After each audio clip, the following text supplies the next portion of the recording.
ये कहानी है शीला की, जिसके लिए उसका बेटा रिंकू ही सब कुछ था। वैसे तो रिंकू सिर्फ 3 साल का था, लेकिन फिर भी शीला को उससे बड़ी उम्मीदें थीं, क्योंकि अब बस वो ही उसके जीने का सहारा था। अरे ओ शीला, चल जल्दी, और कितनी देर है तुझे? आ रही हूं, बस आ ही गई। अब हाँ चलो दीदी। चल तो दूं, पर पहले ये बता, ये रिंकू तेरे साथ क्यों है? दीदी इसे कहाँ छोड़ूंगी? ओहो, घर पर ही छोड़ेगी और कहाँ, जैसे मैं अपने बच्चे छोड़कर जाती हूँ रोज। ना दीदी ना, मेरा रिंकू अभी बहुत छोटा है, इसे अकेले कैसे छोड़ दूं? अब ये वहां बिल्कुल परेशान नहीं करेगा, सच्ची बड़ा समझदार है मेरा रिंकू। जहां बिठा दूंगी बस वहीं बैठा रहेगा। और इसका ये खिलौना भी तो है, ये सारा दिन इसके साथ ही तो खेलता है, वहां भी खेलता रहेगा। नहीं शीला, ये तेरा पहला काम है ना, इसीलिए तू ऐसी बातें कर रही है। यहाँ की मैडमों को तू जानती नहीं अभी। घर में काम वाली का आना तो मंजूर है, पर साथ में उसके बच्चे का आना बिल्कुल बर्दाश्त नहीं होता इन्हें।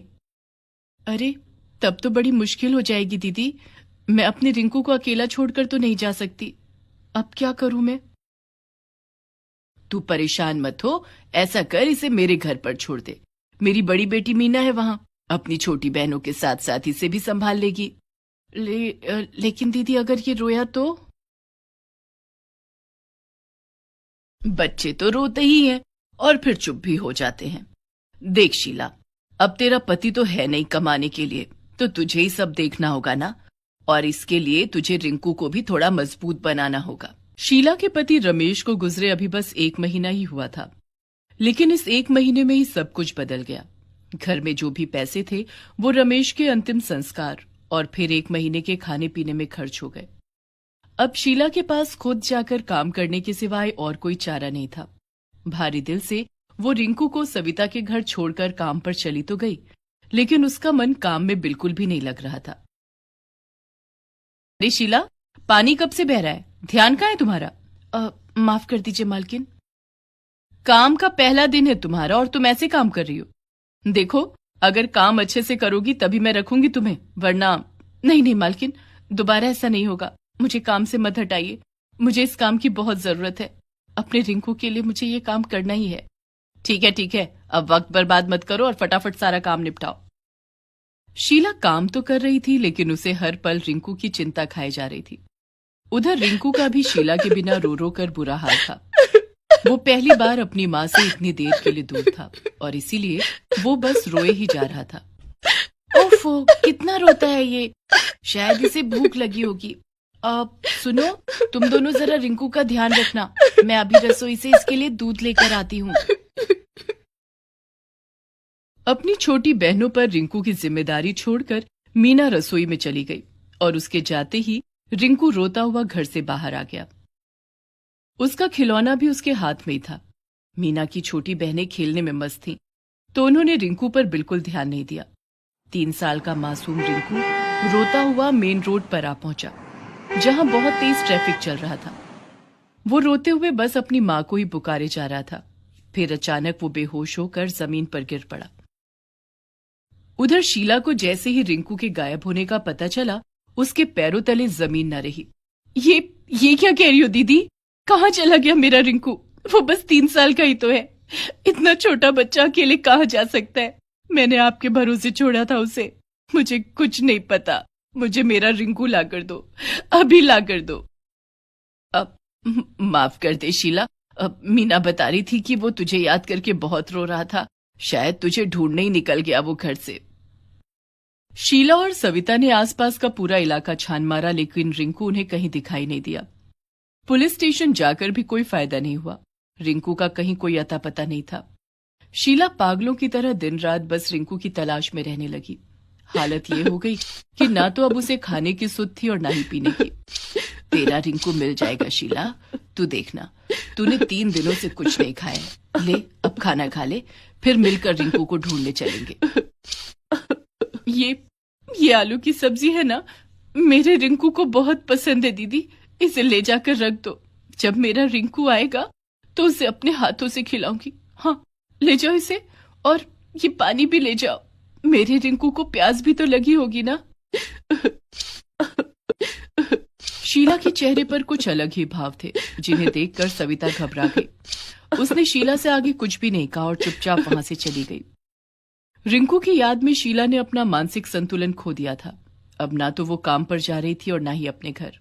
बस दिन रात सड़कों पर घूमती हुई अपने रिंकू को ही आवाज देती रहती थी। ऐसे ही कई साल बीत गए और बीतते वक्त के साथ शीला की हालत और भी बिगड़ती गई। शीला, आजा खाना खा ले।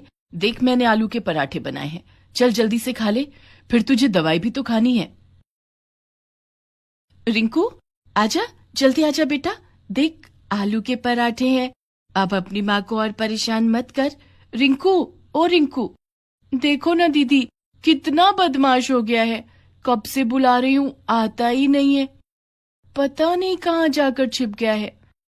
मेरे साथ छुपम छुपाई खेल रहा है। बस कर शीला, बस कर। पूरे 25 साल हो गए हैं रिंकू को गए हुए। होश में आ। तू मान क्यों नहीं लेती कि तेरा रिंकू अब नहीं आएगा, कभी नहीं आएगा वो। क्या दीदी, कुछ भी बोलती हो आप। वो देखो, वो आ गया मेरा रिंकू। आजा बेटा, आ मेरी गोदी में बैठ जा। आजा आजा। शीला को अब भ्रम होने लगा था कि रिंकू उसके साथ है, और ये देखकर सविता बहुत परेशान थी। वो कहीं न कहीं रिंकू के खो जाने और शीला की इस हालत का जिम्मेदार खुद को मानती थी, और इसीलिए उसने कभी शीला का साथ नहीं छोड़ा। फिर एक दिन, माँ, एक बार चलकर तो देखो। ये बता रहे थे कि मालिक दिमाग के बहुत ही बड़े डॉक्टर हैं। हो सकता है वो शीला मौसी को ठीक ही कर दे। लेकिन मीना, वो बड़े डॉक्टर हैं तो फीस भी तो बड़ी होगी ना उनकी।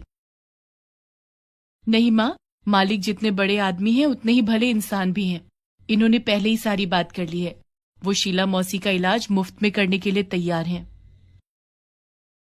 मीना जिस डॉक्टर की बात कर रही थी, असल में उसका पति उन्हीं के घर पर माली का काम करता था। मुफ्त में इलाज की बात सुनकर सविता शीला को लेकर फौरन उस डॉक्टर के घर पहुंच गई और फिर देखिए, इनकी हालत लंबे वक्त से खराब है। इन्हें ठीक होने में वक्त लगेगा, और हां, मुझे इन्हें हर वक्त अपनी ऑब्जर्वेशन में ही रखना होगा। तो आप ऐसा कीजिए, इन्हें कुछ दिनों के लिए मेरे घर पर ही रहने दीजिए। यहां मैं और मेरी मां रहते हैं। हम इनका बहुत अच्छे से ख्याल रखेंगे। डॉक्टर अनिकेत पर भरोसा करके सविता ने शीला को उनके पास छोड़ दिया, और बस यहीं से शीला के नसीब ने करवट लेनी शुरू कर दी। देखिए, अगर आप खाना नहीं खाएंगी तो मैं भी नहीं खाऊंगा। ऐसे कैसे नहीं खाएगा? तू तो मेरा राजा बेटा है। मेरा प्यारा रिंकू है तू। ले चल, मुंह खोल, जल्दी से खोल। ये बड़ी अजीब बात थी कि शीला ने जैसे ही डॉक्टर अनिकेत को पहली बार देखा, तब से ही वो उन्हें रिंकू कहकर पुकारने लगी। डॉक्टर अनिकेत ने भी उसके इस भ्रम को नहीं तोड़ा, क्योंकि वो इसी तरह शीला की दिमागी हालत को ठीक करने की कोशिश कर रहे थे। हालांकि ये बात उनकी मां दुर्गा देवी को पसंद नहीं आ रही थी। अनिकेत, तुम्हें जरूरत क्या इस गरीब औरत का इलाज करने की? न तो तुम्हें इसके पैसे मिल रहे हैं और न ही तारीफ, तो फिर इसके पीछे क्यों अपना वक्त बर्बाद कर रहे हो? नहीं मां, कुछ बात तो जरूर है। मुझे लगता है कि मैं इन्हें ठीक कर सकता हूं। और जहां तक रही बात पैसों और तारीफ पाने की, तो वो सब तो मैं पहले से ही कमा चुका हूं। इनसे तो बस मेरा इंसानियत का रिश्ता है, जिसे मैं पूरी जिम्मेदारी से निभाना चाहता हूं। डॉक्टर अनिकेत शीला का इलाज करते रहे, और शीला की हालत पहले से बेहतर भी होने लगी। वो अब अच्छे से खाने पीने लगी थी। हालांकि डॉक्टर अनिकेत अब भी उसके लिए रिंकू ही थे। फिर एक दिन, अरे रिंकू देख, मैं क्या ढूंढ कर लाई। ये देख, तेरा खिलौना। तुझे याद है जब तेरे बाबा इसे तेरे लिए लेकर आए थे? बस उसी दिन से ये तेरा सबसे प्यारा खिलौना बन गया। तू हर वक्त इसके साथ खेलता था। इस हाथी की पूंछ पकड़कर इसे ऐसे ऐसे घुमाता था तू। शीला ने जो कुछ कहा वो सुनकर डॉक्टर अनिकेत और उनकी मां दुर्गा देवी सन्न रह गए। असल में वो खिलौना डॉक्टर अनिकेत के बचपन का खिलौना था, जिसे शीला उनके कमरे से बाहर ले आई थी। हैरान करने वाली बात यह थी कि डॉक्टर अनिकेत बचपन में उस खिलौने से ठीक उसी तरह खेलते थे जैसे शीला बता रही थी। ये सब देखकर दुर्गा देवी ने फौरन सविता को बुलवाया और फिर उससे शीला के बेटे रिंकू के बारे में सब कुछ पूछा। और फिर, अनिकेत बेटा, तुम हमेशा पूछते थे ना कि तुम्हारी 3 साल की उम्र से पहले की कोई फोटो क्यों नहीं है हमारे पास। तो आज तुम्हारे उस सवाल का जवाब देने का वक्त आ गया है बेटा। असल में तुम ही रिंकू हो और शीला ही तुम्हारी असली माँ है। 25 साल पहले तुम मुझे सड़क पर बेहोश मिले थे और तुमने उस वक्त ये खिलौना कसकर पकड़ा हुआ था।